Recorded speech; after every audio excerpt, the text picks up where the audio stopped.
Even if he comes back, because he has to come back or he's not going to be eligible to be a free agent next year. And guess what? We'll just franchise take him. Yeah. But at the same time, he's saying that he's alluding to saying, he might not play properly. He might do like one drive and be like, No. I'm hurting my ankle. I'll go back in a couple snaps. Yeah. Potentially he could do that. He has the potential if he's to do doing that, get the hell out of my organization. Yeah. I don't give a shit. That's bullshit if you're doing that, right?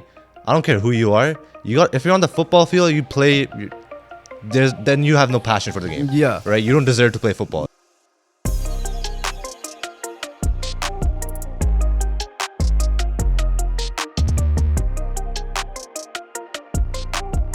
What's up, everybody? Welcome back to the Beat Here podcast. Before we get started, please like, comment, and subscribe. And as always, make sure you guys follow our socials, linked down below. And for audio listeners, if you guys prefer to listen that way, make sure you guys download the podcast. And if you enjoy it, give us a 5-star rating. Without a further ado, let's get right into it. And we got a bunch of news. Now, the question is, where do you want to start? The options right now we have. Transfer deadline for soccer is today. Or even Friday. I think they said Friday as well. So it was either or. We could start off there because there are news, there are rumors. We probably have a Manchester United rant after all the news we have from that club. That sorry franchise, I guess you could say. Sorry. In terms of transfers. We could go NFL cut day happen. So, and we got an update on Johnathan Taylor. Everything's linked to our team for some reason. Or we have big baseball update as well, considering Shohei Ohtani's on that team in the Angels, and we could do updates there. So where do you want to start off? We're just making headlines, our teams, right? Yeah. Let's start off with Manchester United and the deadline. You want to start off with there? Yeah. All right. So let's start with the one disappointment. Okay. So we probably won't be able to have a 5-minute cap on this one because there's legit news. Overall, first off, let's not start with Manchester United. Yeah, we'll go general. Let's go general. And the rich get richer. Mateus Nunes to City. 60 million. 60 million. So I guess, is it like a De Bruyne replacement? It makes sense. Right? They already added Doku officially. Yeah. Foden has been doing a good job replacing De Bruyne for the last couple of weeks. Yeah, Foden's coming back to his level. Carabao Cup has already started, so, I mean, just in time, right, for the depth. I mean, even though this was like the second round matchups. By the way, Tottenham's already out. Already bottled the trophy. they will never Chelsea win. Survived, but Tottenham bottled the trophy. But no, the rich get richer. Doku's already there. You already added Guardiola. Yes, you got rid of Gundogan. You re-signed Bernardo Silva. You're probably going to re-sign Kyle Walker. Now you add Mateus Nunes, who killed us in that first game, right? Manchester United Wolverhampton game. He was one of the reasons, him and Cunha. He was obviously kind of in a holdout mode. But again, 60 million is throwing me off. There's something wrong here.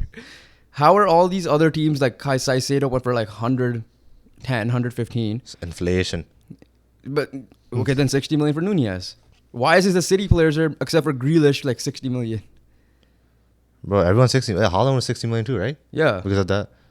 I don't know how much it was, because I don't understand the release clause stuff, but they are. Yeah, they man, have City could charges pay, of 100. man. They have 115 charges for a reason, so who knows? But Now it's 100. It's go up to 200, bro. I'll tell you that right now. But yeah, I mean, the rich get richer. Are the only team 3-0 right now? Yeah, they're only team 3-0. I think West Ham is 2-1-0 with Liverpool. Like 2 wins and a draw. So is Arsenal. And so is Arsenal. And we're 2-0-1. Yeah, we have 2 wins and 1 loss. They're all like, they felt like we're 1-3, but Honestly, could have been 0-3 easily. yeah. Yeah, so that's news number one off the bat. How much is Guardiola? Like 100 mil, right? Yeah, he was up there. So their defense spending is a lot, Yeah. but not their offense spending as much, which is kind of strange, except for Jack Grealish. Yeah, Jack And at Grealish the was time, 100 Jack mil. Grealish was not worth that money, and he still probably isn't for me. But based on last year, he's kind of moved up for it. So like, I'm gonna be real. I'm not a Jack Grealish fan. Yeah. But I'm still gonna give props when it's due. Do you believe Jack Grealish is still hungover from the title parties? I mean, he probably drinks every day, so yeah. I swear, I don't think I've seen him since. He won his first 3 trophies. Technically, like, did Villa win anything before that? No, they won not getting relegated. Speaking of Villa, they've made news. Okay, let me actually pull it up properly. I don't want to just go all over the place here. But first off, they already had Yuri Tielemans. Yeah. They added Pau Torres, which is the perfect signing because you just lost Tyrone Mings. They added someone, Clement Lenglet is who they just added. They added Longley? On loan from Tottenham, if I'm not, or is it from loan from Barca, but from Tottenham? He was in Tottenham last year, if I'm not mistaken. Was that a loan move or was that actually? Let me double check that. Because if that's the case, then he should be loaned from Barca. They're wrapping up the center backs too, right? Like he's on loan. No, he's on Barca, and now we'll go on loan to Villa. Yeah, so from Barca. But like Clement Lenglet closing in on loan deal for Barcelona defender. I'm saying Aston Villa ramped up as center backs, right? They have Tyrone Mings, obviously he's injured. They have Diego Carlos, who's a former Sevilla player. Yeah. Pau Torres now, and now you add in Longley. So I mean, it makes sense. If Mings doesn't get injured, I don't see this move happening. But at the same time, you gotta add some depth where you possibly can. Okay, let me just pull up. Oh, they also have a. You have your phone on you? What was that guy's name? I forgot his name. The other guy, the other center back, that played with Tyrone Mings. I have no. Oh, it starts with a K. I know what you're saying because I was looking at FPL transfers the other day. This is just SPL. FPL thing. That's bro. how I get. That's how I'm getting into soccer. Bro, we don't have any knowledge. What'd you call it? England. I'll pull it up. It's all. I'm having it right now. Okay. It is Konsa. Yeah, that's what. Yeah. So we have him as well. Ezri Konsa. Defensively, they already look stacked. Yuri Tillmans is not even playing. They're losing Philip Coutinho, I think, to a Qatari league, but doesn't really affect them. It doesn't affect them at all. Unai Emery is like the best mid-table coach you could get. Like, he won't be able to coach the top teams, but he'll coach the mid teams to a top team. You know what I mean? Yeah, I mean, they did it with Villa last year, right? They got Conference League now, so he's doing something right, that's for sure. And Villa, they have a good front three, in my opinion. Ollie Watkins, Moussa Diaby, and Leon Bailey, they have been solid for them. And then in the middle, you have Douglas Luiz as well running the show. Yeah. So they brought in Diaby, you said, Tielemans. Yeah, so that's the main one. Well, it's not official, so it's not popping up with the actual thing, but that's the news I saw. And dude, speaking of Barcelona, Ansu Fati. So he was actually linked to go to. Do you know any of the transfers that are happening? Brighton. He was linked to go to Brighton. No, Tottenham. So he was linked to go to Tottenham. Everything was closed. I think Tottenham prioritized another guy. And yeah, here we go. Brighton. Perfect spot for him. Perfect spot for him. Brighton's really good at developing Brighton lost players, and then they already started off pretty well. They lost their goalie. They lost Caicedo. They lost Trossard last year, right? They lost Trossard in the January window. They lost McAllister. Yeah. And then did they lose a forward? Some type of forward? Bro, I don't even know. But if they did, they're like, nah, we're good. Now, Ansu Fati will have it's on loan. It's full loan deal. No obligation to buy or anything, I believe. And yeah, it's a perfect spot for him to develop. He was the guy that was supposed to. He took Messi's number 10. Yeah, Brighton's the place to. If you want to develop, Brighton's the place to go. Brighton, Benfica. Yeah. Like you got. It used to be Southampton. I think Brighton's the new Southampton now. I feel you're gonna look back at the days where, like, you know how if Southampton did not sell their players, what it would be like. It's insane. In their prime, right? It'll be the same thing with Brighton, most likely. Yeah, I feel like that too, because like Matoma is developed into like a god. I will not be surprised if Matoma leaves in January or be linked to places in January. I think just how it Evan goes, Ferguson. Right? That's Evan Ferguson is a striker who's also a 18. big striker who's linked to United. They have linked to United. I think Paraguayan and Ciso, who has scored some bangers last year. No, that's Crystal Palace. Right? I was thinking of Elise. But yeah. Brighton, perfect spot for Ansu Fati. Estupinian is apparently their coach is different and they're still doing the same Robert thing. De Zerbi, Yeah. Graham Potter is probably like, what the hell? Graham Potter was killing it too. That's the funny thing, right? I think these type of coaches are the coaches that could only do like mid-table teams, development coaches. Like development, right? Like Mauricio Pochettino, as good as he is, he might not be a title coach. But he did. He did well with Southampton, and he did decent with Tottenham. Don't get me wrong. He did well because but he won't be able to put them over the top. Clearly, when you think about it, right, before Poch came in, you're like Tottenham just a team, right? Yeah. But now when you think about like Tottenham after Poch, you're like, okay, Tottenham is like, you know, it's up there with all, like, they are a big 6 team. Yeah. So Roberto De Zerbi played a key role in the signing. So he chose Brighton essentially over Tottenham as well. And this is from Fabrizio Romano, so this is legit. I think Robert De Zerbi is also Spanish, so Yeah, that helps. What else is there? What else? Okay, so should we? Oh, the classic. Liverpool are yet to receive an offer from Al Ittihad, which is Benzema's club, by the way, yeah. and Conte for Mo Salah. So let's see.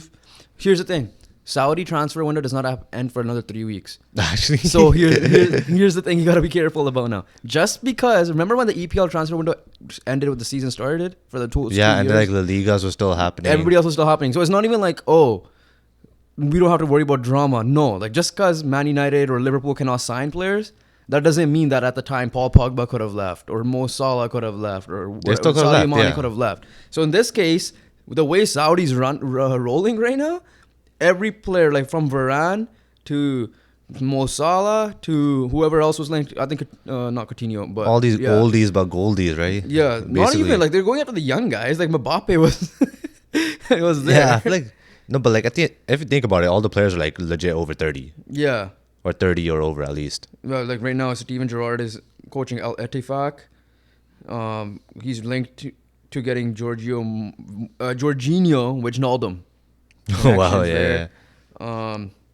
This is all. I'm also trying to like buy time not to talk about Man United right now, just because I don't want to fully either. But I know we both have a rant because coming up for that. But sticking with Liverpool for a second, Marco Verratti's finally leaving PSG for a Qatar club though. He's not going Saudi. He's like, I'll do my own thing. He's gonna do his own thing. He's gonna start the Qatari Pro League revolution. The difference is he's not Messi or Ronaldo, but that's that. Inter just brought back Alexis Sanchez, which is kind of so handy. Roma signed Lukaku. Lukaku on loan. Someone found Lukaku. Somehow. And then Ndombele might go on season-long loan to Inter as well. So a lot of movement. Fabrizio Romano, I think, did say that. Mark Goldbridge did say that these last 48 hours are going to be insane. Because Feels like no it. one's really made a move, and I know we're alluding to Man United a lot here, and we'll get to that in a second. Because Liverpool is heavily linked to once upon a time it was Caicedo, right? And then same thing with Romel Lavia. But now it's Ryan Gravenberch, and everybody assumed he wanted United because of Ten Hag, but he now apparently he wants Liverpool apparently. So it depends, and United are prioritizing Amrabat, thankfully, because we didn't know what was going on. Because Pierre-Emile Højbjerg, who's a decent player back then, I don't know how he is now. He's up there in age. Yeah, so like, what's the point, right? Like, Amrabat's my age, I think, if I'm not mistaken. So he's still relatively young compared to these other guys that we're linked to, right? Yeah, of course. And we've seen him at the World Cup, like, not. Bro, keep in mind, no, I'm surprised he's not being like. I know he wants Manchester United. He's literally been okay. We'll get to Manchester United now, but he's waiting since June to be a Man United player. Get that in your head for a second. He's waiting. It's already since in my June. head, bro. I'm just saying in It's general. very deep in my head. I know, but for the podcast sake. But he's been since June. Okay, that's number one. I'm surprised no other big team. I know Liverpool had a slight interest, but they're not really like linked to how they were with Gakpo and Nunez was, right? They're saying just we want interest, and again he rejected them already. I'm surprised a team like Bayern Munich hasn't called him up, who was supposedly linked to Scott McTominay, for example. Yeah, I'm That's true. surprised like other teams aren't linked. Like they're trying to hijack the deal. Now maybe he's really said I want United or no one else, but there's that because he was heavily linked to Atletico Madrid. They're a big club, but not like big as like Bayern Munich or all these other clubs, right? He rejected a move to Nottingham Forest. He's only 21 million now. I think he was like, or 35 million. I think is still the thing for it. It's mind-boggling to me that it's not been done yet. That's true. A player that wants to join. Obviously, the Ten Hag effect is there for a reason, right? Last year was a different story. This year we have the Ten Hag effect. But here's the thing. This morning I woke up. I went on the Twitter, X, or whatever people want to call it nowadays. X. David Ornstein had tweeted, they're trying to work on a loan deal. And I'm in my head, I'm like, what the hell? Bro, it's like $2 million. No, wait till I get to that story for a second. It's a loan deal. I'm like, whatever. We could get him. We'll sign him still, like whenever we get the chance. The loan deal, like you said, it was $2 million, but it wasn't $2 million up front. It was 1 million, 1 million. It was $1 million, and then 1 million, and then $1 million again in January, which is like, for a club like Manchester United, is disgraceful. We make fun of Barcelona calling them Brokelona. We're Brokechester United now. Yeah, We're generally, which makes no sense to me because here's the difference. Barca's legit in debt. So is Man United. Don't get me wrong. The difference is Manchester United also owners, the stupid Glazers, are not spending their own money. They're using whatever generated revenue from Man United is, which is going to be a lot for a little bit. But how are you meant to do signings? On top of that, so there's that story. And apparently that was informal talks. And Fiorentina rejected that. They either want a loan with the obligation to buy because he's literally not training with them. Yeah, that's literally true. not training with them. And what do you call it? So I think Fabrizio Romano did say that, they will do a formal proper offer tomorrow. We kind of have to. You have to do it tomorrow, at this right? point, you That's have the to, deadline. right? It's finished. So, yeah. So there's that. So that's the update on Fabrizio Romano. And just to confirm, he is your age. He just turned 27 this month. Yeah. So, and the guy's a baller. Like he's such an Bro, he would be such an ran that underrated midfield. pickup. He ran that midfield in the Morocco World Cup run, right? He is Yeah. dribbling out of pressure. He's passing out of pressure. He's getting the ball, getting it up the field to his forwards, to players like Ziyech, right, and Buffal. El Nistri obviously finishes it with the after Ziyech. Yeah, he just plays it to Ziyech, plays it to Buffal. They whip into a box to El Nistri, who just finds a way to get ahead to anything. And to make matters worse, Ryan Gravenberch has already agreed personal terms with Liverpool, right? Honestly, if I'm Sofian Amrabat and if I don't hear anything by like the end of the window, close to the end of the window, go sign with Liverpool. I'm genuinely saying this because this club, and now you have to admit it, it's worse ran than the Canucks during the Benning era. I don't care what anybody says. No. Here's the reason why. How come are we for how big this club is, right? There's no cap restrictions here like how NHL has it. That's number one, right? Don't get me wrong. Benning and Aquilino did a horrible job. I'm gonna go on the Canucks in a second here after the stuff I heard today. But that being said, after Fergie left, people are going to say, oh, well, the owners were there when Fergie was there. Fine. There was no issues back then because Ferguson ran things accordingly that way. The issues happened after Ferguson retired. You know who came after Ferguson? Ed freaking Woodward. Yeah, Ed Woodward. He was horrendous. He was okay, amazing. Ed Woodward finally steps down. I don't think he got fired. He steps down. Richard Arnold and John Murtaugh comes in. Slightly better job. They're listening to Ten Hag, but sometimes not like the greatest thing because we alluded to Anthony. But at the same time, Ten Hag does not trust the scouting department. Would you blame Ten Hag for that? I feel like there is an issue in the scouting department. Because Ten Hag is not... As much as people hated Ralph Rangnick... He was right. He was right all along. He and was the right. reason why Ten Hag got rid of him is because he doesn't want the negative energy. I get that reason. Yeah. But at the same time, go get Holland. Nope. Go get Alvarez. Nope. Go get Gvardiol. Nope. At the time, Mourinho, as much as I don't like him as a coach, go get me Koulibaly. Nope. Here's 80 million for Maguire instead. Koulibaly was 70 million. This was before Koulibaly kind of fell off. Yeah, because that was prime Koulibaly. And this was like your favorite center back. This at was the time. prime. That was prime Koulibaly. Yeah. So this club does not know how to run shit properly. How do you, outside of the Anthony Alenga signing or sale, sorry, how is Alex Telles going to Saudi for like 2-3 million? Yeah, we mentioned Maybe this 4. before. Yeah. How is Donny Van de Beek going on loan to a random spot? Why are we demanding 40 million for Scott McTominay when you know you're screwed? Onana's a great signing. That's it. Like Mason Mount, okay, fine. You want to blame Ten Hag for that? Sure. But where's his scouting department?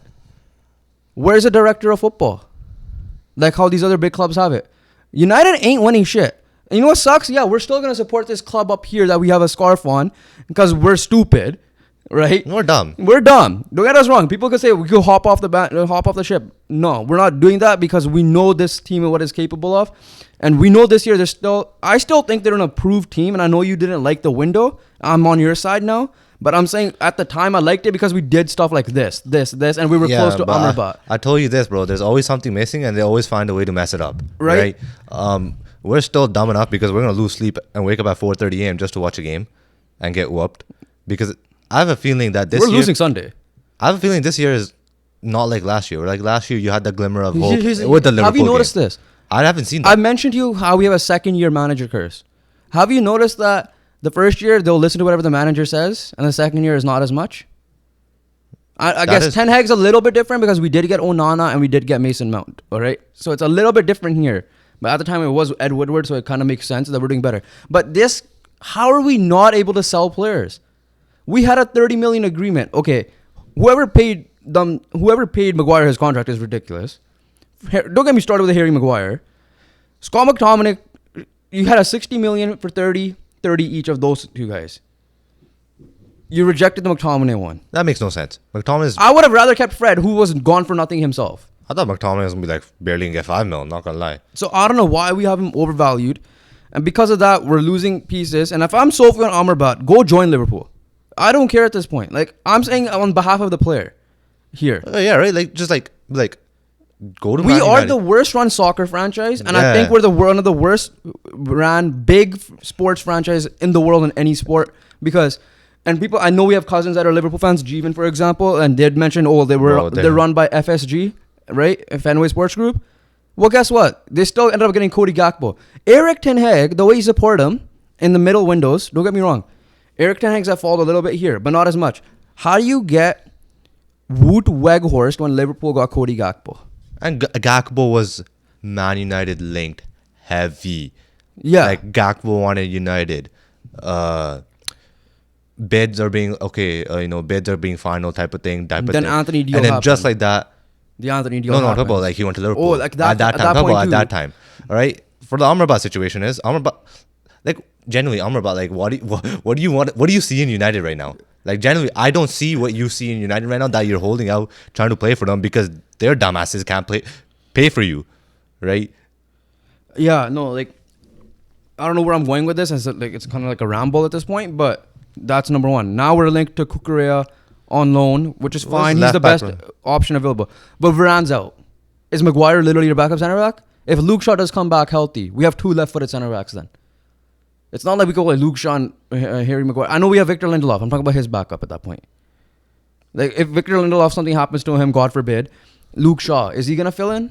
Yeah. But realistically, is he? Yeah. You're saying we're going to play Martinez and him? Yeah. You want to, but you know it's not going to happen. Yes. Anything that takes Maguire off the pitch, I will do. Yeah, and then at this point, like on the attack side of things, Højlund's injured. Okay, now you're not bringing back Green. What we find out? How are you going to replace him? You did, right? Yeah. We've got rid of Dean Henderson. We got 20-something million. You spent half of that on. So you're telling me, how do you not have money? And even for Amrabat, go do a loan and mandatory buy next year or obligation to buy. Just get it done. I just don't understand how you're not figuring shit out. Right? That's what it's mind-boggling to me. I can't figure this out because like the player wants you. That's never happened in a long, long time. They're like, yeah, he's worth 21 million. Here's 2. That makes no sense. Right? You're out here spending 90 million on Anthony, 80 million on Maguire, just like that, near the end of the window. And a guy that's worth 30 million for you can't spend. You're lucky. Maybe they might overpay, but yeah, so I have no clue. That's the Amrabat situation. Mark Cucurella is very close to joining United on loan. So we'll see what happens. That's like for a Shaw replacement. I don't mind it. He was Brighton. He was killer apparently. I didn't watch him much. He was killer. He was but very Chelsea, killer. He hasn't been that great. Chelsea's where dreams die. Yeah, so we sent loan proposal, whatever about that. So then on top of that, Gravenberch might be a Liverpool player. We already said that. No, I'm just we said that's that. The same. I know. We literally just said that. I know, but I'm just saying. I just saw it right now and it came back to my head. But I'm just saying on top of that, like that's how you end the news. But that's our Man United rant. The fact that we woke up like, oh, it's gonna happen, and then it's like, yeah, no.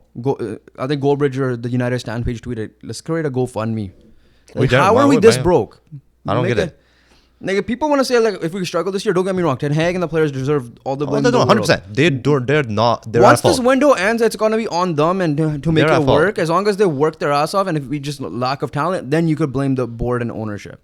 But, man, those two groups have to go. This club is shit right now. It's so bad. No, like, on the field. Yeah, but I'm just saying. They're shit right now. But I'm just saying, in general, we have no depth at this point. Like, 'cause everybody's injured. Now, part of Chile, that's on Ten Hag, and he has to manage his players better. So I don't want him like running everybody into the ground. And you know what the other bad news is? Cameroon has picked up Onana again. Oh yeah, obviously that's AFCON, yeah. But he was retired before. Oh, retire again, bro. You had an issue with them, that's why. All right, so should we move on to Herdman news or? Speaking of, let's finish up Europe. Champions League draw is today. So by the time this comes out today, because this is recorded the night before, it will be out already. So let me pull it up. Actually, let's see what the pots look like. Champions League 2023. Early favorite on the top of your head? Early favorite? Man City is the paper favorite. Man City is obviously a paper favorite. Bayern's always up there. And Real Madrid. Just cause. Without striker, just cause. Hey, they found a striker. Jude Bellingham's killing it. Yeah, Camavinga finds a way to do everything. Yeah. But I just said that. But if I'm going to really go with a underrated, like, dark horse, I'm going to go with Napoli. Again? Yeah. They lost Kim Min-jae. I mean, they have Oshiman and Kvaratskhelia. I'm pretty sure that's how you say his name. But as long as they have that duo and they're firing on all cylinders like they were last year, they'll have a chance. So pot 1 is Man City, Sevilla. Europa League. Barcelona, Napoli, Bayern Munich, PSG, Benfica, Feyenoord. So from a Man United side of things, give me Feyenoord. Yeah. I don't even want Benfica. Give me Feyenoord. Knowing us, we're probably going to end up getting one of the top teams. We're in pot 2 with Real Madrid, Inter Milan, Borussia Dortmund, Atletico Madrid, Arsenal, Porto, and Leipzig. So obviously that's us. I think so off the bat, group of death would be like Man City, Real Madrid. And then from the other, Milan. So this is pot 3. Shakhtar, Red Bull Salzburg, Milan, Braga, PSV, Lazio, Red Star Belgrade, Copenhagen. So that's Milan. So Newcastle's pot 4. And then put Newcastle there. Then there. That's the group of death. Newcastle. You could give them Real Sociedad. Actually, no. City can't play with Newcastle. Yeah. So it might. Then it's probably Celtic or Real Sociedad or even Galatasaray. Yeah, solid right. Too, right. So that's the thing. So for Man United, the easiest group potential will be Feyenoord. United. Someone that's not Milan, I guess. From pot 3, yeah. And we can't get Newcastle anyways. So don't give us any Spanish club because which is weird. We beat Barcelona, and then we lose to who? Sevilla, always. Right? Yeah. Atletico Madrid, we always lose to. Yeah. So, so that's the Champions League. The draw is coming out. Champions League should be starting on, which is going to be one of our favorite times in the weekday years. But the problem is you have school, I have work. I'll watch in school. I'm just saying in general. I don't mind. Because the playoffs ended today. So it's going to take like a few weeks. September 19 and 20th. Yeah, that's like what, 2-3 weeks? Yeah, so that's the first match day. And that goes all the way till my birthday weekend, actually. Yeah, it does. I'm not going to disclose when that is. So there's that. So let me double check it. I'll double check at the end if there's any transfers. Moving on to John Herdman. So we alluded this, I think, a couple of episodes ago that Toronto FC have interviewed John Herdman. And those of you guys that are new to the channel, or first of all, welcome. But second, subscribe. And you could check on our YouTube the rants we have on Canada Soccer. And the rants are because you thought you heard the Man United rant. It's kind of similar because... No. If you see Amr mad, you gotta watch that video, the Canada Soccer video. Yeah, it's just... It's scary. When this guy's pissed off, like, I genuinely think I'm gonna die. No chance. Right? Like, I don't know, this guy might just pick up and throw something, just accidentally hit me in the head. Okay. But no, like, the rant was because the potential of Canada Soccer was there, but they're similar to Man United. Like, their board is terrible, right? One of the worst run things you've seen with everything going on. And John Herdman's had enough. He stepped away, took the job of Toronto FC. Technically, and you know what the funny thing is? He left one dumpster fire for another. Exactly. Lorenzo Insigne is beefing Terry Dunphy also, which is obviously, if I'm TFC, it makes sense to get the coach right away. Right? So, but here's the thing with John Herdman. He loves rebuilding challenges. He did well with the women's. He did good with the men's. He did good with the men's national team, and now he'll probably do well with this because he's a great motivator at the end of the day. He's a great motivator. He's like, come on, guys, you could do it. But don't worry, Lorenzo. You messed up the pass. We conceded. It's all good. We'll get him next time. He has similar talent, right? Like he had Alfonso Davies. But for me, this might be a blessing in disguise, and I'll get to that in a second. Before I do, and I know you have similar sentiments as to me here because we've discussed this off camera as well. I alluded to it too, that rant video. But John Herdman, a genuine thank you from a Canada Soccer fan, from both of us, because you got two huge soccer fans to watch their country play in a World Cup without using the excuse of a host qualifying. A host qualifying, yeah. So, right? You made Canada, the women's team first, into what it is, and now the men's team. You got players involved. You got players joining us. You got players going to Europe. You made the qualifiers. That watching the Ocho, fun as hell. That Ocho was absolutely amazing. One of the best times of my life as a sports fan, when everything else was going on a shit show for us, was watching Canada soccer because I was so excited to watch. And now we're in a shit show. Huge, but no, genuinely a huge thank you for that, for getting us that joy. But it was, in my opinion, time for you to go as well. Yeah. It's a thank you, and we'll never forget this because you put us on the map. But it was definitely time to go. And we'll get into the news of what we heard through, I think, Manuel Vet from Transfer Market, I believe, and other people like Peter Galindo, who was on the staff with him as well. But he is losing the locker room? Yeah, so that's the thing. First of all, my opinion, why I think it's a blessing in disguise that he chose to leave. And I know he chose to left because, first of all, Canada soccer is a shit show on its own. I don't blame him. Obviously. But the problem was, ever since the World Cup, the motivation tactic is no longer there. The motivation tactic, it's kind of like the Bruce Dillard is. Yeah, it's kind of like you're trying to motivate them to believe that you guys belong here. And he did a great job in that. Yeah. Right? And they showed Johnathan David's in Europe. They showed they belong. Alistair Johnston went to Europe. Ismail Kone is now in Europe. Right? So on and so forth. Davies and Laren and David and everybody. Right? Eustachio. Buchanan, right? So he's done a great job there. But the tactics were a question mark, always to me. After that that Belgium game, that's where it was. The one thing I don't understand what he did was, why is he always like switching lineups type of thing, right? Yeah. He's from 4-back formation to 3-back, next game back to 4-back. You know, the lineups are always changing. I feel like, you know, if it ain't broke, don't fix it type of thing. He didn't really use that. And I think that kind of costed him as well. Another thing was, like, I feel like he started like protecting the players too much type of thing. Yeah. Right? Like obviously do what Ten Hag does in public. Every coach should do, like Pep and everybody does this, right? I'm not trying to make this Man United again. Any coach in any sport, you know, don't be a Mourinho, don't be a Daryl Sutter. Don't put people out in public like that. No, I'm talking about like on the pitch. Like you could just tell, like it just felt like he was hiding players, you know? Like it felt like it wasn't being used to their maximum potential type of thing. And apparently the last straw was that USA Canada final because it was embarrassing. It was that performance. Like Davies. That's what caused everything. What, like, you were taking, like, my example for like protecting players. You were protecting Alphonso Davies because he was getting cooked on one side. So you swap wings, right? He's your best player. Tell him to figure the hell out and step up instead of just putting him on the other side and just like, oh, don't worry, try to get on the side. Yeah, because of that, like you mentioned earlier, he lost the locker room a little bit. And it was confirmed that it was not Davies involved in that. People were saying it was Davies because of that reason of moving him around the thing. Is he a left back? Is he a left winger? He's literally you. He could play any position. He could play anywhere, but at the end of the day, like, you want to know where you're playing. Exactly.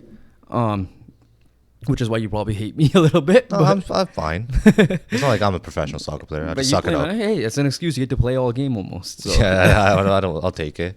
But no, so yeah, that was the reason. And for me, it was the tactics side of thing, right? Mike Halford, who's obviously off Halford and Bruff, who I listen to a lot when it comes to, he's a huge soccer guy. So I share the same sentiments as he's saying. He's like, yeah, thank you, but it might be a blessing in disguise. Thank you for doing this and thank you for leaving. Sure. Exactly, right? But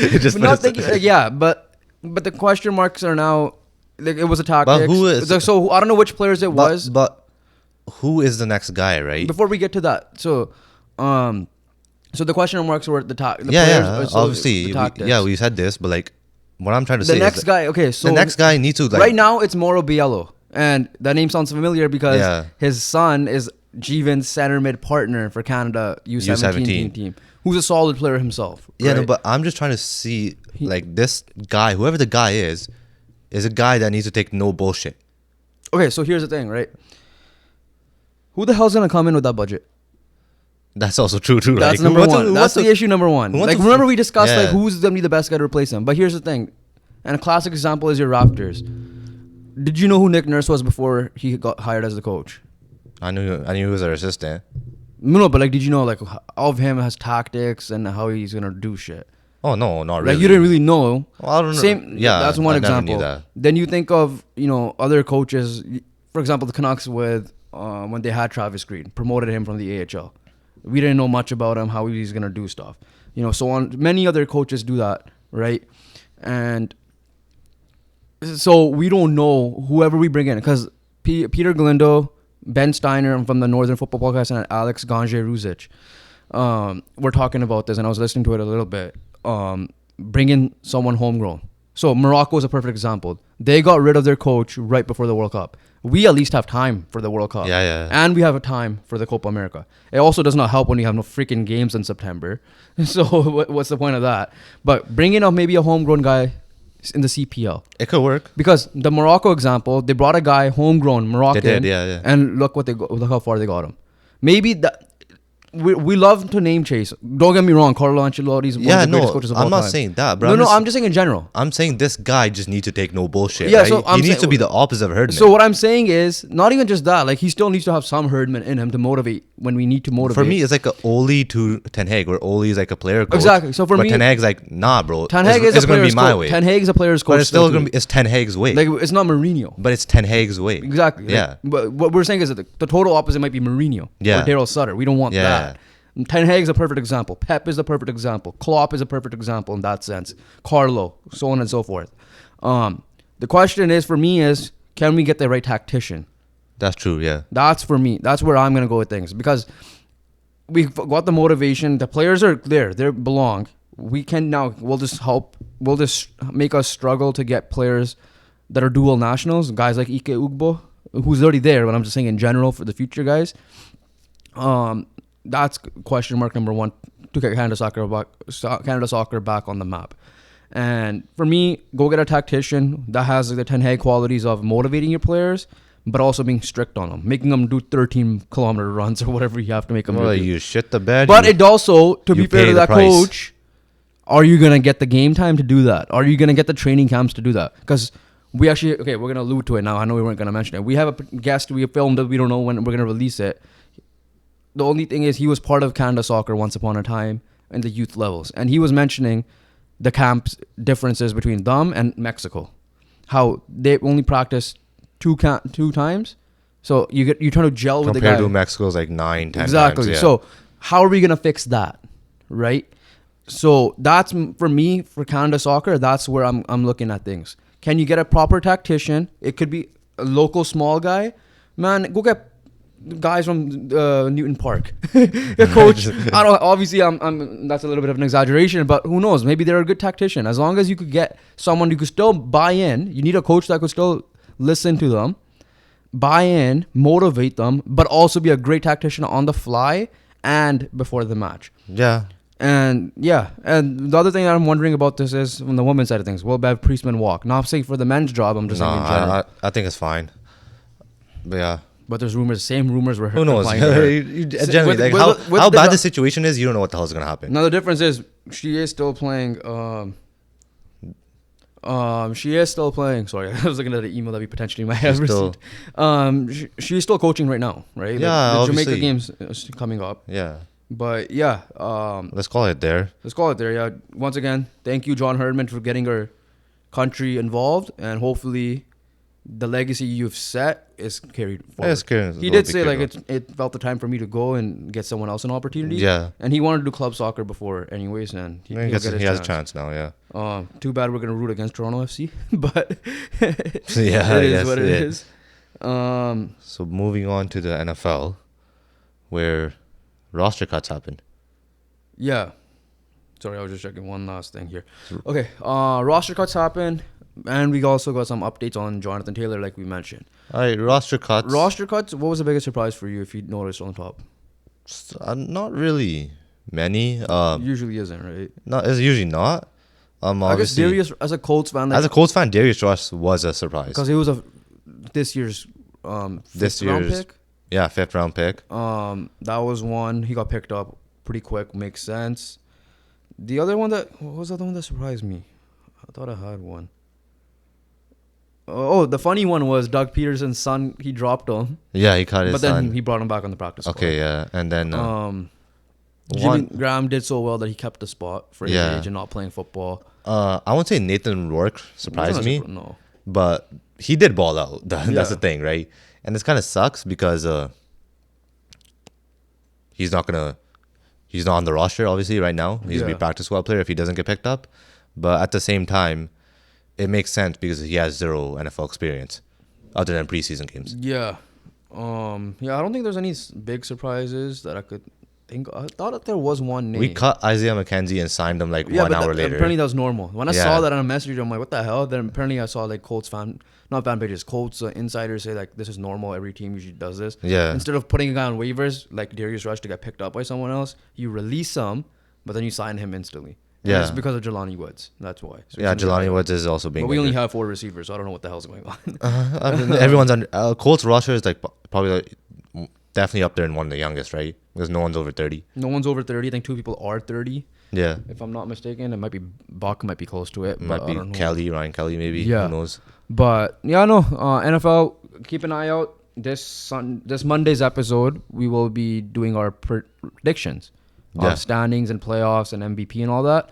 And then next Thursday, obviously, is Thursday night football kickoffs. Kansas City versus Detroit. And we'll just do some small preview of the season then. But our bigger NFL preview will be on Sunday. But if you haven't, check out our over and under predictions on the wins.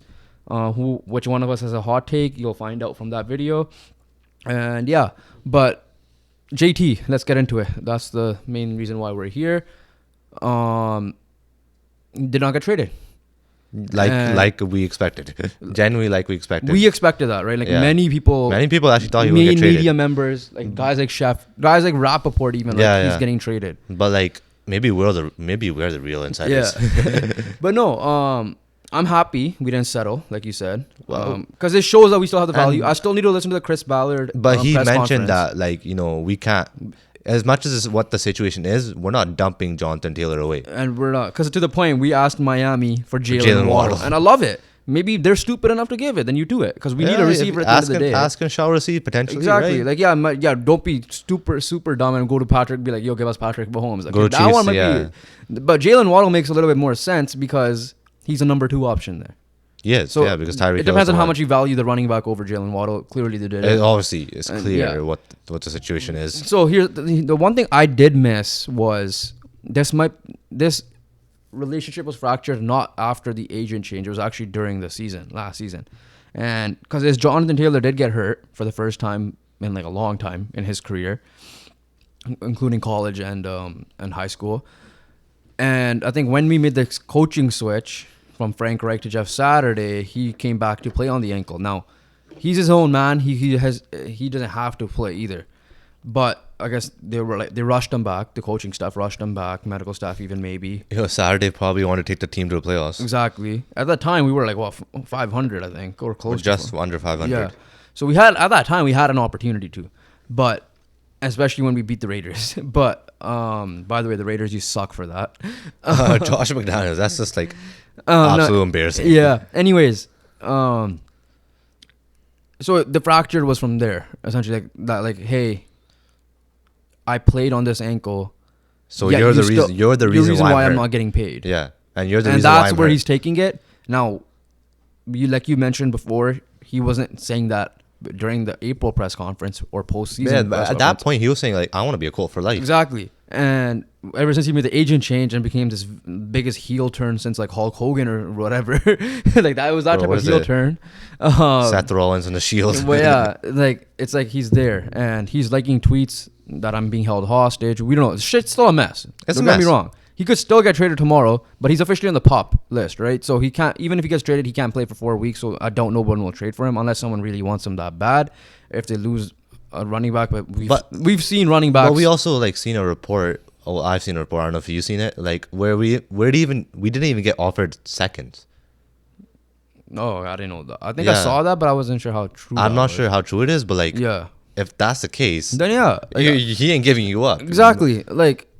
So here's the thing where people are getting mixed up. Obviously, that stems from it. So there is a fractured relationship. Ballard Like the one thing I love about Ballard, he doesn't sugarcoat things. Yeah. He says it how it is. He literally says GMs lie all the time, right? Like he's not going to disclose certain information, obviously, but he'll say what he can straight to your face. And in this case, he's like, yeah, it's fractured, but it's repairable.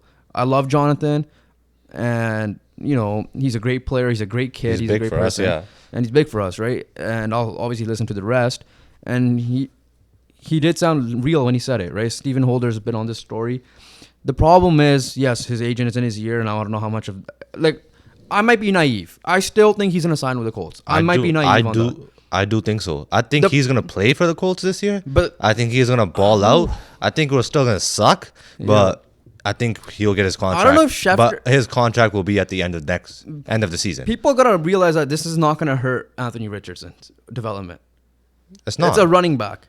It's not going to hurt his development. Yeah, will it help him if he's there? Yeah, obviously. Sure, but you've clearly seen running backs like Isaiah Pacheco in the Super Bowl as a lead running back. So, but no, the reason is he wants to get paid now. Blah blah blah. Yeah, like we have the cap space to do it. We've been mentioning. So maybe like both sides are right and wrong at the same time. The way they are. And like part of us is like, just give him the contract. He deserves it anyways because like what he did during that MVP year. But you have the cap space, you might as well do it. And I know you have to pay Pitt as well, right? Pitt's not complaining, but he knows that. It's a wide receiver. It's a wide receiver. He's gonna get $20 million probably, most likely. We'll see how he does this year. We'll see how he does this year. It generally depends on this year. Yeah, but like we have reportedly budgeted for it. Now, how much that budget is, we don't know. How much he's asking for, we don't know. But if it's like 3 year 15, but that's also like one of the big question marks. Like, is he genuinely asking for 17, 18 mil to make the record, or is he asking for like 15, 14 mil? Yeah, but even if it's 17, I'm down to do it for 3 years. We have the cap space, we might as well, right? But the question mark is he healthy enough to play? And if he is, how is he going to perform? And the third thing is he going to fit the coach's scheme and fit well with Anthony Richardson? So we're not going to come in from the Colts side of things. I get it. Jim Irsay is a loudmouth. He says a lot of shit. But the people that are blaming him just because it's Jim Irsay, Andy Reid literally said to Chris Jones, life moves on, and no one says shit about it. Yeah, right. Yeah. Jim Irsay, just because he's a loudmouth, I get it. But at the same time, it's not on him. Ballard makes most of the decisions. I get it. Irsay does make some decisions. But at this point, I agree with whoever's making this decision that, like, yeah, I get their side of things. As a fan, we're like, just give him the money, get it over with. We like JT, move on, right?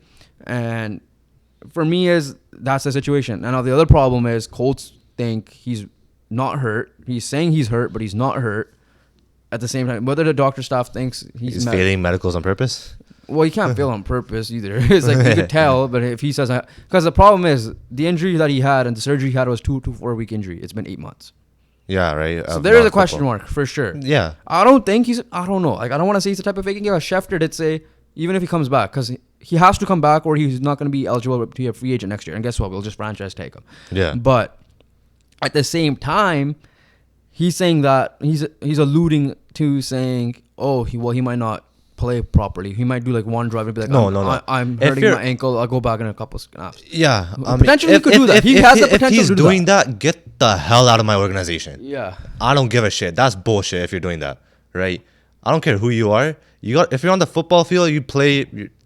then you have no passion for the game. Yeah. Right? You don't deserve to play football if you're doing that shit. The best case scenario might be, like I said, we might be naive and we think he's going to sign. But to be honest, we could be dead wrong. He genuinely wants out. Let's just say he genuinely wants out. Then, the best idea is to trade him for a third if we have to. Because of, like what you said, if that potentially happens. Right? We don't know. But I love the Colts that did not, like you said. They didn't settle. They asked for Jalen Waddle. They asked for the right first or whatever. They're doing the right things. Yeah. And obviously, it's going to be like, it looks hypocritical because like everyone's saying you're asking for superstar value, but you're not paying him superstar money. But at the same time, the situation is like, they are right and wrong at the same time. Both sides. So do you think, without being naive, is it repairable? Yes, I genuinely do think it's repairable. As long as he comes back and plays, holds his end of the bargain. It just matters about that. If he comes back and plays, and he plays, JT level, he will sign the contract will be given to him. Yeah. Now, will he? It just depends. That will then determine if. Then we'll know if he's truly fractured or not. Because we saw stuff with Debo I understand different positions, but it's still It worked out with Deebo Samuel. Lamar Jackson. It worked out with Lamar Jackson. Because if it's truly it worked fractured, out with Dak Prescott. That's Dak Prescott. If it's truly fractured, they would not want to sign that contract. Yeah. All right, so that's where I gotta stay with that. Let me double check if you have anything other with the NFL. But yeah, very heavy on our favorite teams, which is kind of weird. Oh, But hey, at least we're in the drama, yo. We're on the headlines. college football has technically already started. Caleb Williams is Already made a highlight play. Already made a highlight play, but it starts this weekend. But the marquee games are starting. Like Texas, Alabama is the first big game. Yeah, I believe and, on the schedule on the 9th. So yeah, college football fans, if you guys want to get into college football, get into it. You guys go. It's usually every Saturday. It's one of those it's like NFL Sunday. It's college all football day. Saturday. Yeah, it's all day. For those players that are looking, that are casual fans that are looking into a team to support, or like looking for some, just watch college football and find a player you like. Caleb Williams is a perfect example. Or just support the best team. Here's the funny thing: Georgia, new quarterback. Bama, new quarterback. Yeah. Ohio State, new quarterback. TCU, new quarterback. The only continuation is from those top teams from last year. And I know TCU isn't a big school from consistency-wise. But they made the final. Clemson, also new quarterback starting. Yeah. Michigan is I think, still has him. I don't know who it is. Is it Jake McCarthy? JJ McCarty? Yeah, JJ McCarty. What about Blake Corum? Obviously, USC, Caleb Williams. Oh, yeah. And then Drake May, right? He started last year? Well, UNC isn't at that level, though. Yeah, no, but the difference. He's just a quarterback there. Yeah, but USC. USC, yeah. Then I guess you could say Oregon. But yeah, Bo Nix is back. But I'm talking about the major, the top schools. The big schools, all have new quarterbacks coming in. And Georgia's defense is different again. So let's see how it actually goes. Probably still be beastly. But so yeah, I can't even say who's a favorite because everything changes. But so college football's back. Tune in. Those of you guys that want to know, is it still, if you're Arizona fan, go tune into USC games. Oh yeah, you should. Especially because and Ohio State, if you want to see Marvin Harrison Jr. Yeah. Question for you though: Arizona's in such a win-win situation. Let's just say hypothetically, whatever reason they don't get the first pick, they still have 2 of the top 5, right? Most likely, depending on where Houston finishes as well. If they do get the first pick, they could, if they choose to keep Kyler. I'm just saying, if they choose to keep Kyler, whether people agree with it or not, because they did just pay him, they could get a haul for that first pick to help Kyler out as well. They can in a way, but okay, I could see it happening where I could see a world where they choose Kyler. Yeah. Right? But at the same time, I just feel like obviously the value that Caleb Williams is going to bring is, immense with his football ability. But that's the key. Rookie quarterback, rookie contract, right? You could build, say you give him 2 years, right? And you let him develop, you focus on development, right? Those remaining 3 years, you could just hand out fat contracts to all these good players, fill it around like how the Bengals did, like how the Chargers did, right? And just create a freaking super team to have that 3-year window to win it all. Yeah. So that's the value. I feel like for me that's puts it over top of, if you have the first overall pick, you gotta take Caleb Williams. Yeah. No. So okay, fine. Flip it. If it's the Colts, that's a different situation. Because Anthony Richardson's still on his rookie. It all depends on how Anthony Richardson does. If he completely did terrible, I don't think we're going to be in a situation where odd the first overall pick, because Anthony Richardson really needs to shit the bed in order for that to happen. Yeah, in a way it depends. I could see us being the worst team in that conference. I could genuinely see us being the worst team in the whole NFL, personally. No, I could see it. I could see bottom 5, but I don't see worst, single worst. I don't see that. So here's the thing, right? So if that's the case, Anthony Richardson has a Peyton Manning year. Then what? The Peyton Manning rookie year. I don't know. I genuinely don't know. They got to make a decision. You gotta I feel like they trade for a haul. I feel like that's I feel like that's what they'll do. Especially if Chris Ballard is still there and he doesn't get fired. If Ballard is still there, he's on the hot seat. As people don't want to admit it, because yes, they're not going to make the super playoffs this year, and that's expected. But he won't be surprised if it's really bad for whatever reason, Ballard's gone. Whether he steps down or he gets fired, he will be gone in that case. I don't see it happening because clearly the plan is 2-3 years before you get back. It will take 2-3 Josh years. Allen type shit essentially. So But yeah, no, I agree. I think it will be a haul. I don't see Ballard giving up on A-Rich that fast. Yeah. Literally. Like, it'll be dumb to. Feels that obviously same thing that it happened. Now, I get it. Caleb Williams, but he doesn't. Caleb Williams doesn't have that T-Law hype or the Andrew Luck He doesn't hype. have the T-Law hype or anything. He's more on that Joe Burrow level, I would say, right now. Yeah. But Joe Burrow obviously had more time, and he made his name the last year. But I'm talking about that type of guy. Like, he doesn't have like Caleb Williams wasn't like that solidified number one. The other thing with Caleb Williams is like the same with every coach. He may but be okay. He followed Lincoln Riley too. Like I said, solidified number. I want to correct myself there. He may be solidified number one, but he's not like generational number one. Yeah. Right. Like he may be, like he's no obviously like you said, He might Peyton be like Manning and Andrew Luck. Yeah, like he might be Joe Burrow.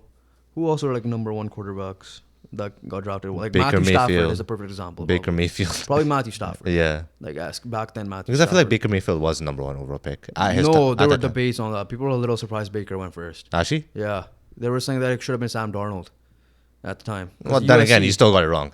Either way, but yeah, like even Josh Allen was in talks there. Like Lamar fell off. I don't know how because he was Heisman.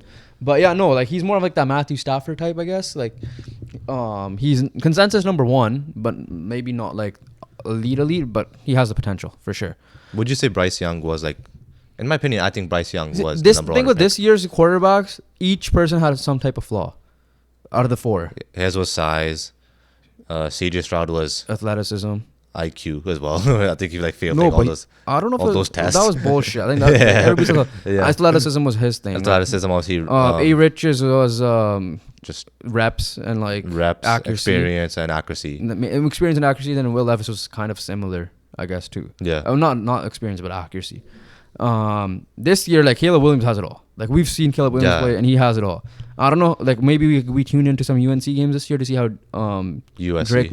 UNC for Drake May. Drake May, and then obviously I watched a little bit of Bo Nix already, but maybe UW. Maybe we should go try to get our passports done and go down to the games. Yeah, right. Up, down in Seattle, right? Or close to, I think, Tacoma, maybe. Yeah. But yeah, UW. So there's like the quarterbacks to watch out for this year. Caleb Williams, Drake May, Bo Nix, Michael Penix are the four. Quinn Ewers as well. So, yeah, that's college football for you guys. Early prediction, let's go Clemson. I don't know why, just because that's what the team I always supported for whatever. Trevor Lawrence. Before that was Deshaun Watson. Before the scandals, but yeah. Yeah. You are like, yeah, well, whoever's good, I'm gonna just follow them. Genuinely, I guess, right?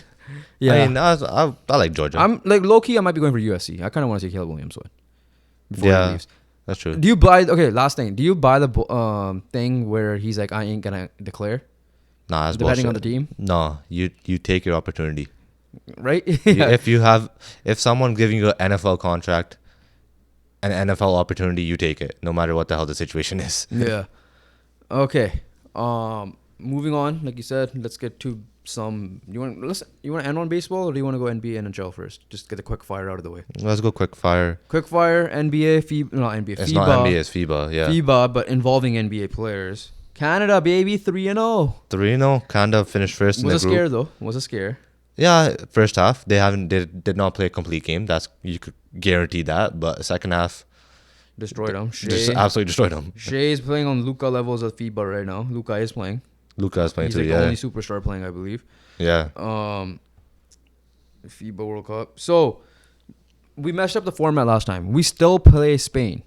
It's Yeah. weird, right? We mentioned that it's a tournament within a tournament. Yeah.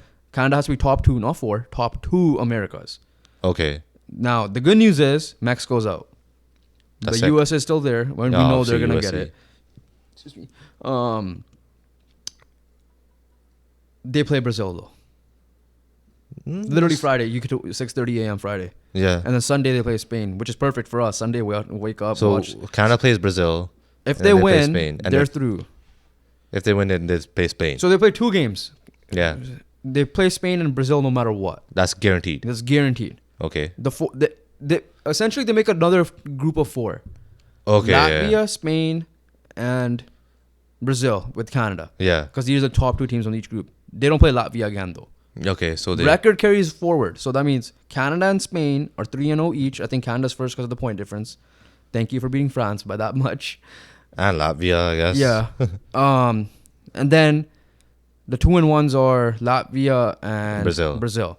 Now, if Canada win, they're 4-0. Yeah. There's no way the other two, even if Latvia win, Yeah. it doesn't matter, right? Then they're 3-1 and they're 3-1. Actually, no.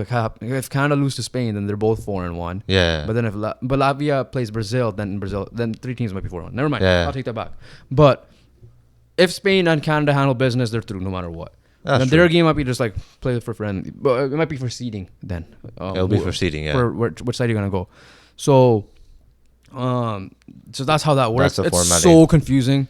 Still very confusing. The record carries over, so it's the most confusing tournament I think I've ever seen for a World Cup. But listen, how we were for Canada soccer is how we are for Canada basketball. The beginning of Canada soccer when Herdman took over, or the qualifiers, is how we are right now. Shea, you watch a little bit. I'm watching a little bit. The only problem with Shea is he has to start off hot quick because he starts off slow a lot. And we can't have that against Spain and even can't Brazil. have that against Spain, right? Like your boy Bruno Vokolos back there too. Their biggest issue is like they're not playing a complete game. Yeah. All right. It's like a 0 to 40, they're not playing that essentially. It's 40 right? Yeah. So 0. Yeah, they're not playing that. That's what it is. But and if they could figure that out, if they could get off to a hot start. Lou Dort is injured. Oh, that sucks. Back. Yeah. Okay. And the defense has been insane. Jordi Fernandez is getting a job next year. Yeah. Hey, who knows? Maybe your coach gets fired from the whole suing thing. You get Jordi Fernandez in where he was supposed to be in. But the second unit, Phil Scrub killed it, like we mentioned before. So, and what's his name? Nikhil Alexander-Walker. Yeah. Here's the one thing I want to say though: those people that say the NBA players are bums or whatever, tune into this tournament. And you will see NBA players pop off. Bro, they show you why. I'm gonna say a name that you haven't heard in a while. Rondé Hollis Jefferson. Absolute god. He plays for Jordan. Yeah. Obviously he lost. Yeah. Jordan the country, by the way. He killed it. Like he should be back in the league essentially. Type of thing, right? That's how good he's playing. Luka Jovic. Jovic for Serbia. Okay, bro. Stop saying the soccer player. Nikola Jovic. Sorry, I combined Luka Doncic with them. Nikola Jovic. Yeah. Was perfect from the field. And no, not 1 for 1. Like 7 for 7, like that type of vibe. Yeah. You see guys like Kelly Olynyk and Dwight Powell literally playing big man. Showing what they are. Big man freaking offense. Yeah. Jordan Clarkson playing like a freaking superstar. Yeah. In the right, Dennis Schroeder. Like even Evan Fournier, for how much France has struggled. Now Joe gonna be like, yeah, I had Rudy Gobert. It's Rudy Gobert's fault. But yeah, no, like genuinely, when you see like Franz Wagner has a clip of playing like prime Michael Jordan essentially. Yeah, they show you why they're in the league. Those of you guys are saying that NBA players are bums. Shut the hell up. That's all I gotta say. Shut the hell up, because they're the reason why they're the best league in the world for a reason. Now, I'm not gonna get into the whole debate of the world champion. Did you see that? No, I didn't see it. So this guy from the U.S.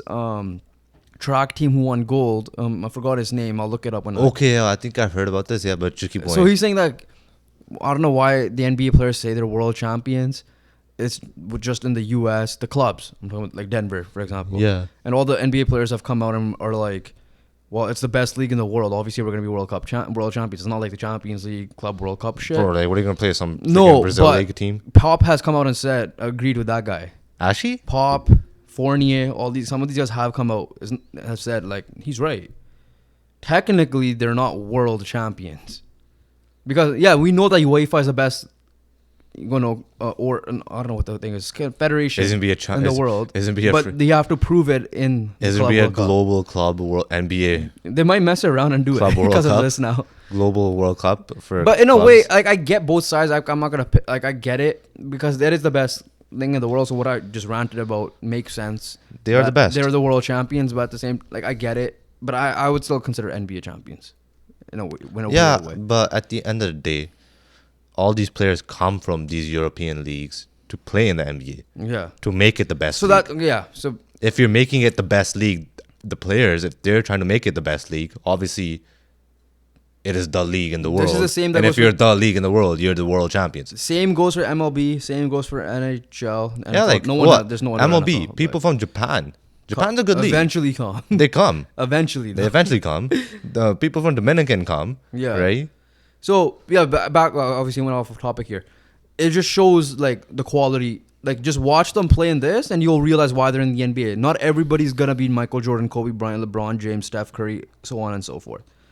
There's a reason why there's some role players, but then if you give them there once upon a time, for example, Tyler Mott was a goal scoring machine in like high Still school, is absolute university. god. But to the point, he's not that guy though. Like he's not a goal scoring machine. He's filling his role. Yeah. And I know every time I know you want to say. He is the guy. But my point is, everybody's gonna find their role and do that. Fournier is a shooter, right? Rondae Hollis-Jefferson is a defender. Yeah, But more of a defensive They have guy. more capabilities if they have more freedom. Now, are they equally as good as a LeBron? No. That's why they're a role player. But they're not gonna win in their international maybe, but they'll carry them to a certain degree. That's true. But yeah, I don't know how to describe this, but Canada basketball is back this weekend. USA is obviously won as well. They're on the other side of the bracket. Just a quick thing. We call this a quick fire topic. I know, but we gotta. Well, next one's a quick fire topic, which is NHL. That topic, yeah, but I have something about the Canucks I need to add though. So no, I guess we lied. Well, the quick fire topic is this: Sheldon Keefe got extended. Were you surprised? No, I guess I was. I'm genuinely surprised, bro. They could just fire him whenever they want, man. True. True. They could fire him whenever they want. But yeah, I'm genuinely surprised that he didn't get fired. That's my more. Yeah. I guess extension just for insurance purposes. He wanted it. There you go. All right, that was quick. But Canucks, I'm gonna try to make it quick. You know how I said you still think the Canucks, at least in the Benning era, not current Canucks, They're pretty shit. not the current Canucks, though, Yeah.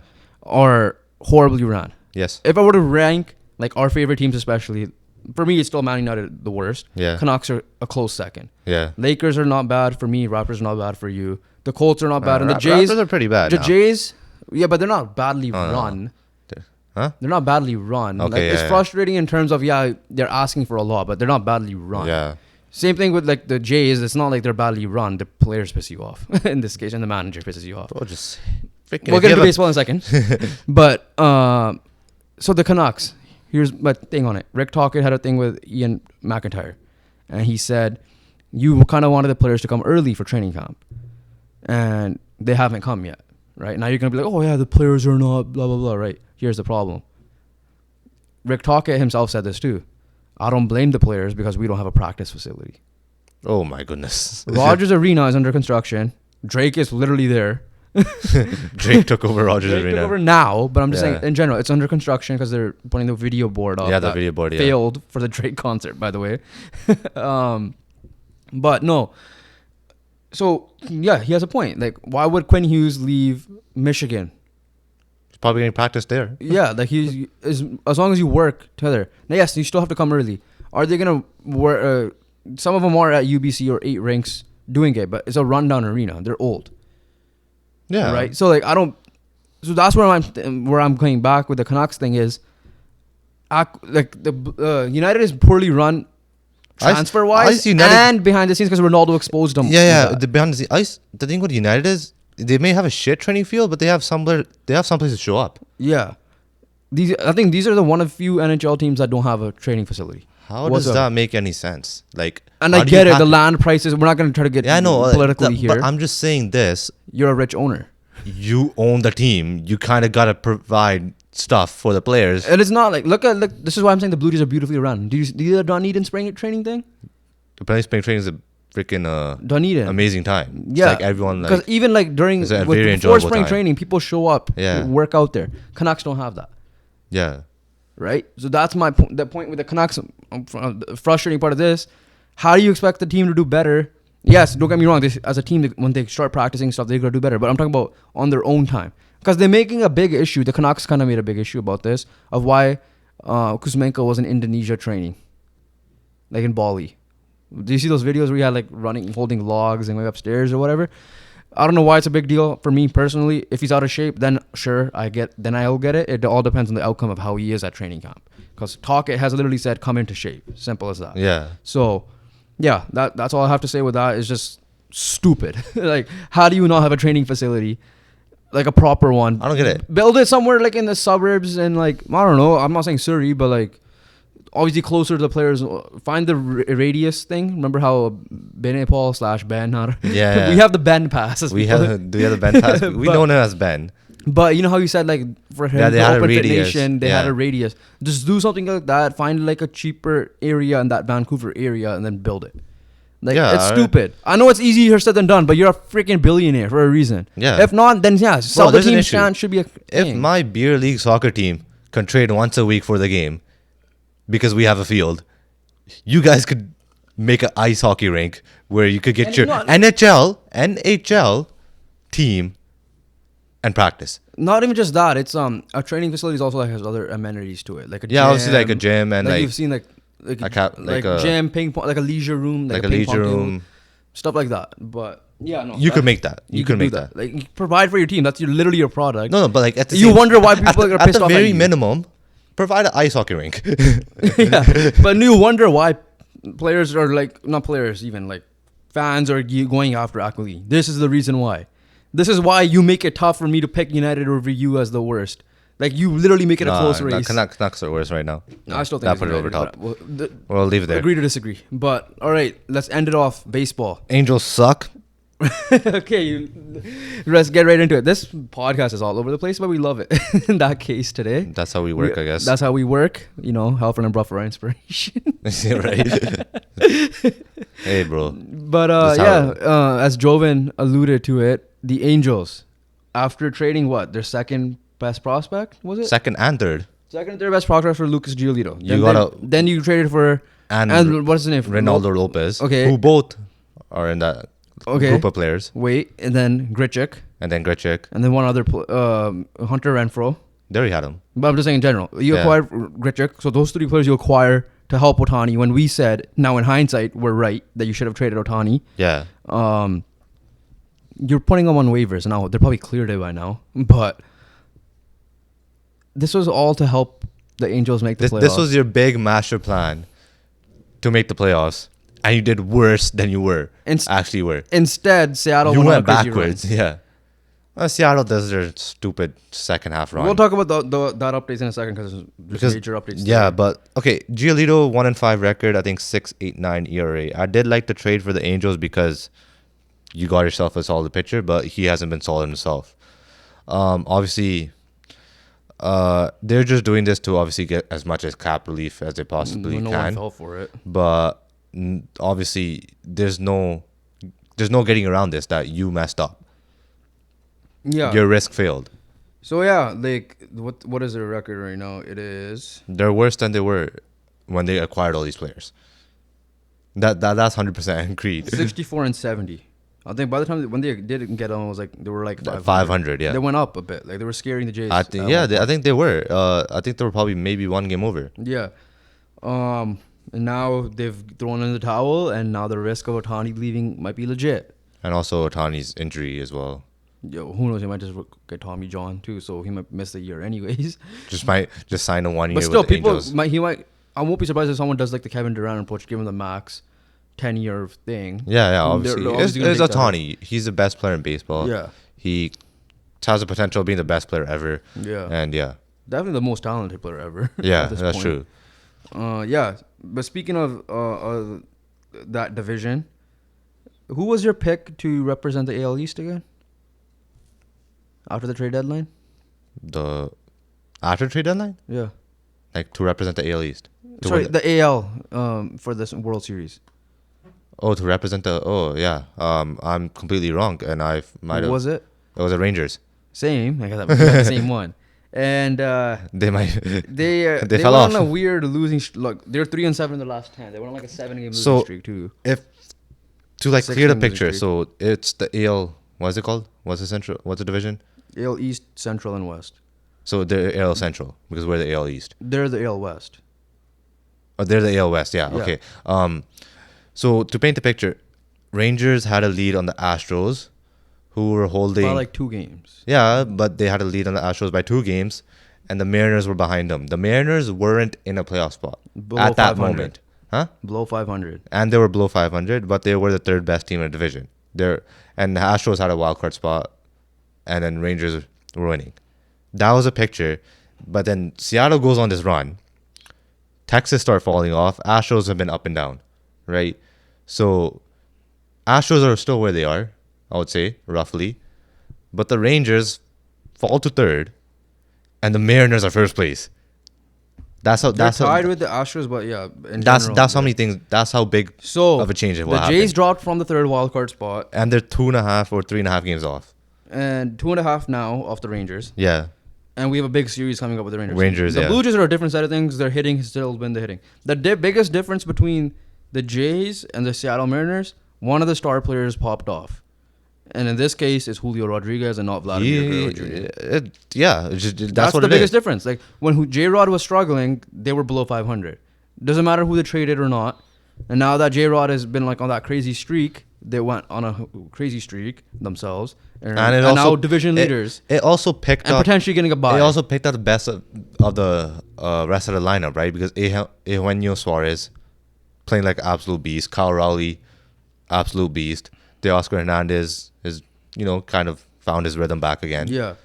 But no, so update right now, American League, Orioles are probably going to win the AL in terms of regular season, so they'll get a bye. Right now, Seattle is clear on Minnesota. That division just ass. So, Minnesota just has a third place locked. Yeah. Like how much are they ahead of? 64 yeah, they're ahead of. They're ahead of the Guardians now. Yeah, because they're 64 and 70, and these guys are 69 and 65. So yeah, they pretty much have third place in lock, which means hey, maybe third wild card spot. Jays get in, we might get the easier matchup. Now it's gonna happen away, but still, Tampa still where they are at the first wild card spot. Obviously, for the longest time they were first. Yeah. But Houston is still where they are. But Texas has fell. Texas is the third wild card. And Blue Jays falling off. I think, if I'm not mistaken, the Astros swept the Red Sox. Yeah. So now that kind of gives us a cushion from them 4 games now. Still scary, because upcoming event at the end to end off, we have the division. Now, the good news is we're not playing the teams that beat us the most. Right? Like the Orioles and the Red Sox are the ones that killed the Jays the most. Yeah. The Yankees and the Rays were kind of like even. Yeah. But back to the thing. So realistically, you could still put the Red Sox in if you want. They're 6.5 out. But the Jays are the threat now at 2.5. And it's gonna be a fun race to end here because I don't think the Yankees are 10 out. I don't think they'll. No, they're done. Red Sox are they're done. Cleveland's done, and the Angels are done. Yeah, they're all done. It's just genuinely the Jays left. Red Sox, I'm giving them a slight edge, just a slight. They're tough. Now the good news is we play Texas. But in pressure situations, we haven't done well. We haven't done well at all. I mean, you could just tell, like, runners in scoring position. They're pressure situations. Yeah. What happens? Vladdy freaking hits a chopper to third base. I'm referring to the game where we lost to Nationals where we were down by, Texas, 2, and we got, bases loaded. Here's the good news. Texas, 0 out. Texas still needs to play Houston. Yeah. They play Oakland, which sucks. They have to play the Mariners twice. 7 more games with the Mariners. If we somehow win the 3-1, let's just say, or even split, but we handle our business because Texas also plays the Angels. But that's the issue, though. We're not handling our own business. That's the thing. So it's still wide open. Like the Jays could genuinely still finish because we play a lot of games against the Rays too. We could still finish at top of this wild card spot somehow. You can, but realistically, but you're second. Not. Realistically, second is but the you're best not. Yeah. Are you saying? Okay, so wait. Realistically, are you saying they're not going to make the playoffs? Barely scrape their way in, but I'm just saying they're not gonna. They have an opportunity to really pounce, but I just don't think they're gonna take it. By that, I mean they could lock up a wild card spot mid-September. Yeah. If they really, pop off, but they're not going to. Yeah, they're gonna make it a last. You're telling me you have this series against the Nationals, which you did win, but should have been swept. Freaking bases loaded 9th inning just to win the game. I don't know how the fuck you don't do that, right? You got. I think the next 3 series are, I don't know what order, but like Rockies, Athletics, and Royals. I swear to God, if you don't go on a 9-game winning streak, there's something wrong with your organization, which, we kind of figured because there's been something wrong the whole entire year. And then you got the Texas series, where if you lose that series, you're kind of in trouble. Especially if you don't go on that 9-game winning streak that I just talked about. Yeah. Texas, they have at the very minimum, depending on how they do on that one that you just mentioned, At the minimum, they need to split. At the minimum. Is it 4 game? I believe so. At the minimum, they need to split it. Okay, so then, yeah, you can't even split Jays. You got to win. Yeah, Like, I'm they saying gotta win 3-1 has to be the thing. But at 3-1 the has to very be. minimum, Yeah. you could split it. Yeah. Not could. You at the very minimum is a split. You can't lose the series. That's for Oh, sure. yeah, if you lose the series, you're done. Right? So they're coming to Rogers Center, which is big. And our pitching staff has been doing great. The problem is we haven't given them the support. And yesterday, Barrios, gave up the 2 biggest I mean, hits. realistically, like, even if Barrios did hold it to 3, we kind of choked our bases loaded 9 inning and only scored 3 runs ourselves. By the way, we do still play the Red Sox 3 games. They could put themselves back into it. I'm just saying this much. Obviously, Barrios allowed 2 big home runs. Don't get me wrong, Barrios didn't have a good game. But at the same time, did you genuinely believe that the Blue Jays were going to get 4 runs that game? Yeah. I did not think so because they were at 1. And that 1 is because of David Schneider. Yeah. And John Schneider, I get confused. You take out David Schneider because of you want running and Kiermaier. You didn't do that with Kirk, but you said you wanted Kirk's bat later on. What the hell is Kirk's back providing you? So He's always I mean, giving he killed you, it today. But Huh? Yeah.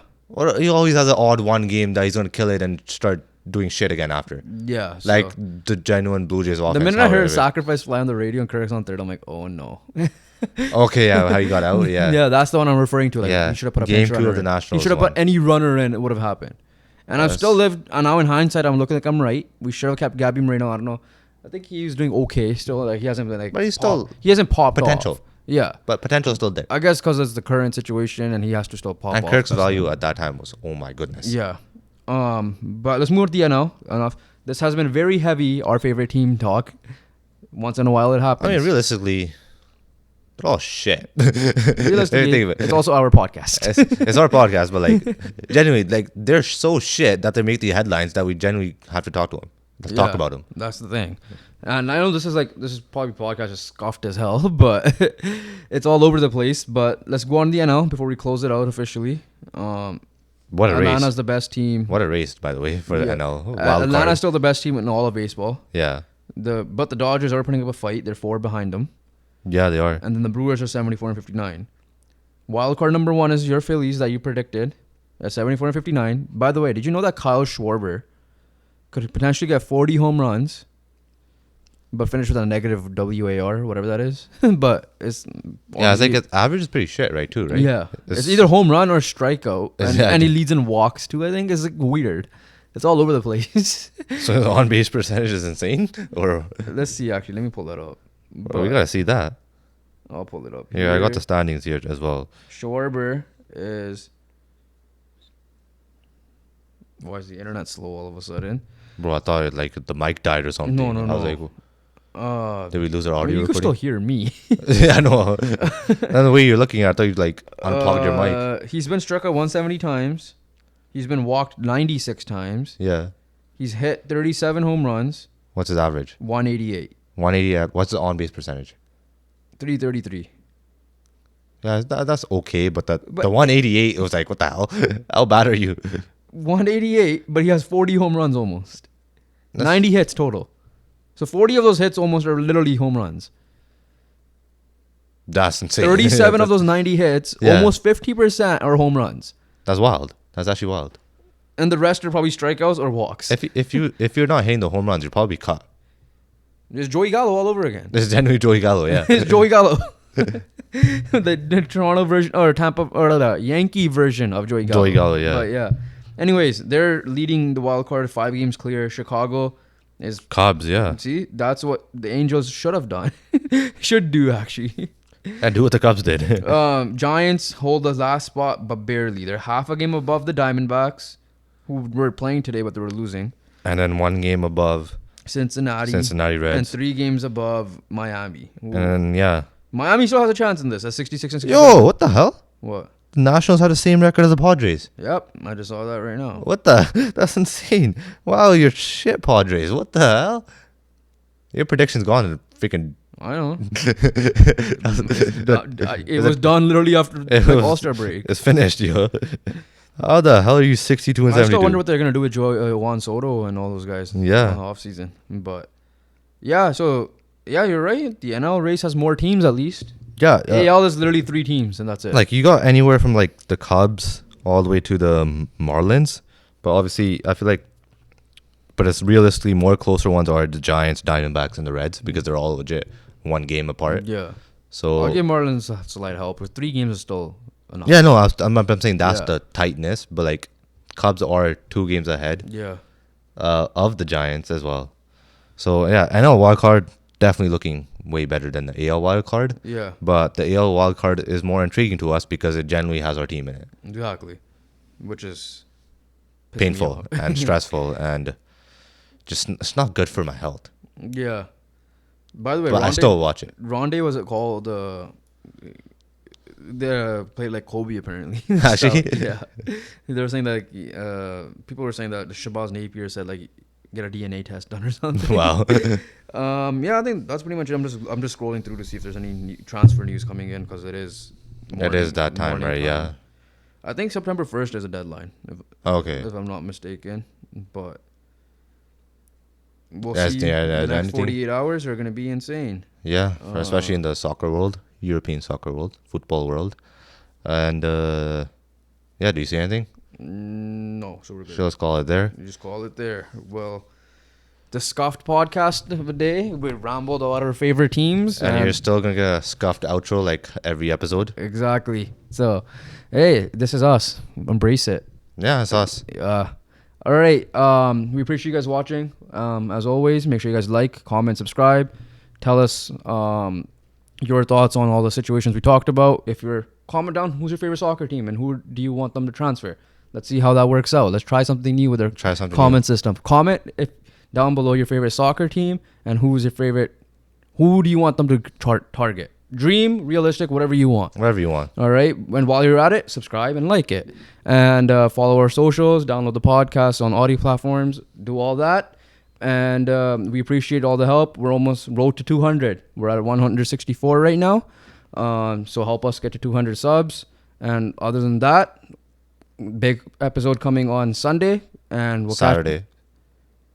Big episode coming Saturday. Okay, so we're teasing it. If you got this far, we are most likely dropping our 3rd episode of the week. Okay, I got it. Saturday. That'll be Monday then.